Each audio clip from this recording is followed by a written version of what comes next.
Fala, rapaziada, como é que vocês estão? Tudo certo? MM na área. Vamos falar do Vasco. Rapaz, que sapecado o Vasco pegou ontem do Del Valle, hein, mano? Menino, que coisa, hein? Antes de mais nada, já sabe, deixa o seu like, se inscreve no canal, que isso ajuda muito o MM a crescer aqui no YouTube. Vocês sabem, né? Eu já falei várias vezes, o YouTube é uma plataforma difícil, então o MM tem que pedir esse, né, favor para vocês todo o vídeo, tá? Vamos lá. Vasco e Del Valle e Vasco, playoffs da Sul-Americana, para quem não sabe que jogo foi esse do nada que apareceu aí no SBT, na Paramount, nesses canais aí. É isso. Por que que tá tendo um playoff? Porque o Vasco está enfrentando um time que foi desclassificado na Libertadores. Então, antes de ter o mata-mata, primeiro mata-mata, teve esse playoff que vai definir quem que vai enfrentar o outro time da chave. Beleza? E o Vasco começou muito mal, né, esse primeiro jogo da Sul-Americana. Por quê? Primeiro foi sem Coutinho, sentiu uma dor, aí já não foi jogar. Cara, isso é que me dá raiva de jogador caro. O cara vem da Europa, aí é todo tempo aquele, é muitos jogos aqui no Brasil, o jogador vai se lesionar demais, aí sente uma dorzinha, tá fora. Sem Coutinho, que é um dos principais jogadores do elenco, Fernando Diniz botou um time pra frente, né, um 4-4-2 maluco, que eu não sei de onde que ele tirou isso da cabeça dele, jogar contra o Del Valle, que já deu uma sapecada no Flamengo, 5-0, né, lá nesse mesmo estádio, em 2020. Tudo bem, o Flamengo devolveu depois na mesma moeda, né, no mesmo ano. Vamos ver se o Vasco vai conseguir devolver essa sapecada que tomou do Del Valle. Mas como que foi o jogo? Como eu falei, o time foi sem Coutinho e aos 9 minutos do primeiro tempo, o Lucas Piton me acha de dar uma entrada criminosa no jogador e foi expulso. O time do Vasco foi prejudicado pelo. Não, o time do Vasco, gente, é uma realidade que vem se construindo há muito tempo. Há muito tempo. Só que os torcedores querem tapar o sol com a peneira. Não são todos os torcedores. Mas a verdade tem que ser dita. Alguns torcedores, como todos, né? Todo mundo se ilude com qualquer coisa. Mas o torcedor do Vasco é o torcedor mais iludido que existe no Brasil, tá? É o torcedor mais iludido que existe no Brasil. Lucas Piton foi expulso. Aí Diniz faz o quê? Mexe mal pra caramba. Ele bota o lateral Vitor Luiz, acho que é Vitor Luiz o nome dele, um reserva que já foi reserva de 1 milhão de time. Não adiantou nada. Reconstruiu a defesa. Aí depois ele me acha de botar três zagueiros. Três zagueiros. Ele tirou um tal de JB, GB, sei lá como é que chama o jogador.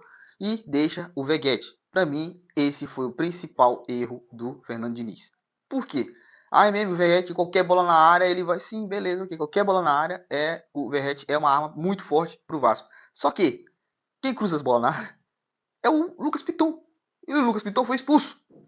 O outro lateral direito lá, esqueci o nome dele, ele não tem esse requinte como tem o Lucas Piton de cruzamento. Não tava sem um Coutinho ainda. Já não tem mais o Payet. Sabe? O Vasco é uma bagunça, velho. O Vasco é uma bagunça. Eu acho que hoje só perde em questão de bagunça, maluquice administrativa pro Corinthians. Só. O Diniz mexeu mal, deixou o Veguete em campo, que é um jogador a menos, ele não consegue correr para marcar, não volta. É um jogador a menos, gente. É um jogador a menos. O Veguete já tem 37 anos. O Vasco aposta em jogadores assim, o scout só consegue encontrar jogadores acima de 30 anos para vir jogar no Vasco que preste, tá? É,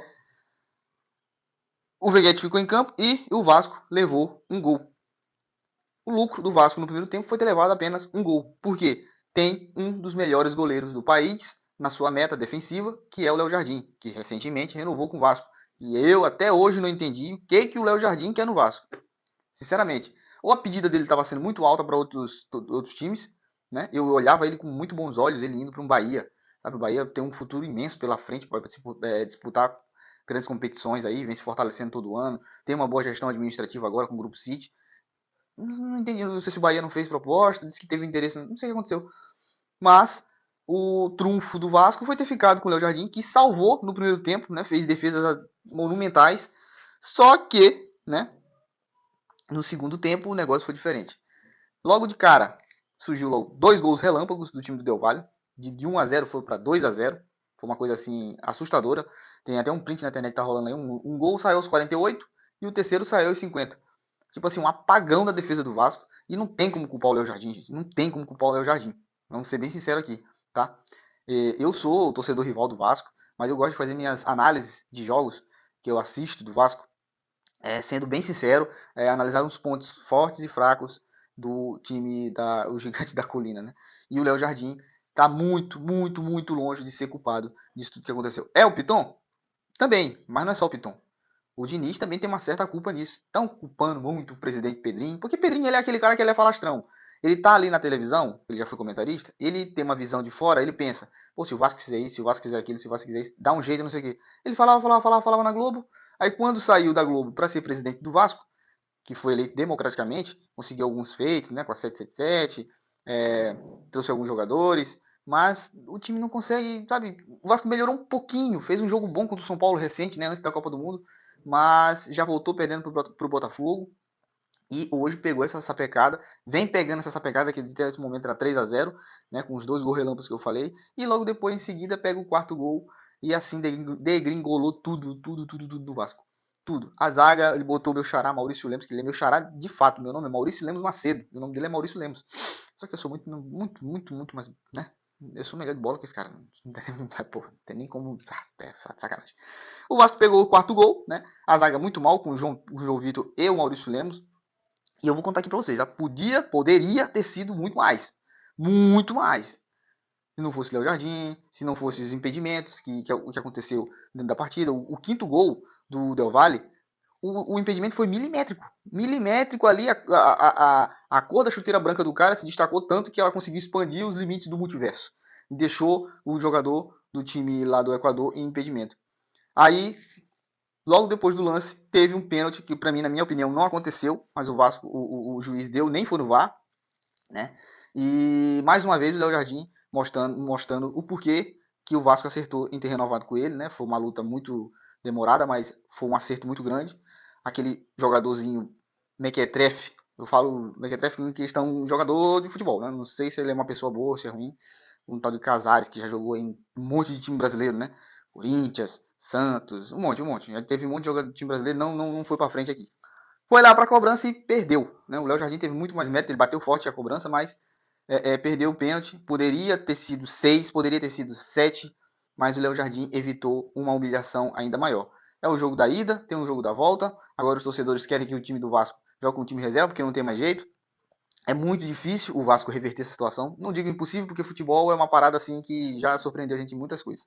Mas o Léo Jardim, por tudo que o time passou, ainda se destacou dentro de um jogo que pegou 4 gols. Impressionante, né? Diniz mexendo mal, o Piton fazendo besteira, o Léo Jardim salvando o Vasco, pegando 4 gols e ainda é destaque.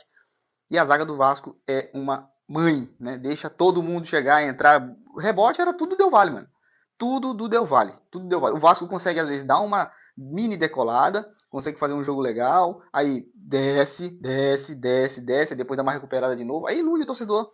O torcedor pensa que o Vasco vai para uma Libertadores, o Vasco vai disputar um título de Copa do Brasil, e esse era um título totalmente disputável, tá? Pro Vasco da Gama. Totalmente disputável. Ali tem alguns times bons, tem o Fluminense, tem o próprio Bahia que empatou, mas eu não tô me lembrando de outro, mas deve ter algum argentino, deve ter algum time do Uruguai. Mas o Vasco não consegue se encontrar, cara. Tudo bem, pegou um Del Valle, que é um time chato, jogando na altitude e tudo, tava com um a menos, mas poderia pelo menos ter arrancado um empate, sei lá, velho, sabe?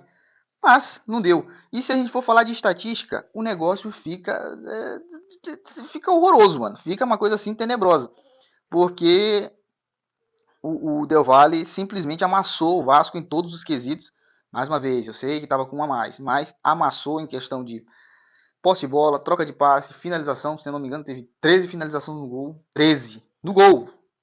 No gol, tá? Só no gol. Acertou no gol do Léo Jardim. Teve 13.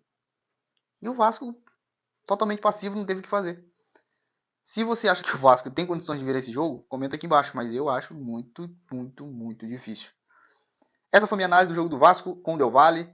Deixe seu comentário aqui embaixo, se inscreve no canal. Fiquem com Deus. Eu sou MM. Valeu, falou!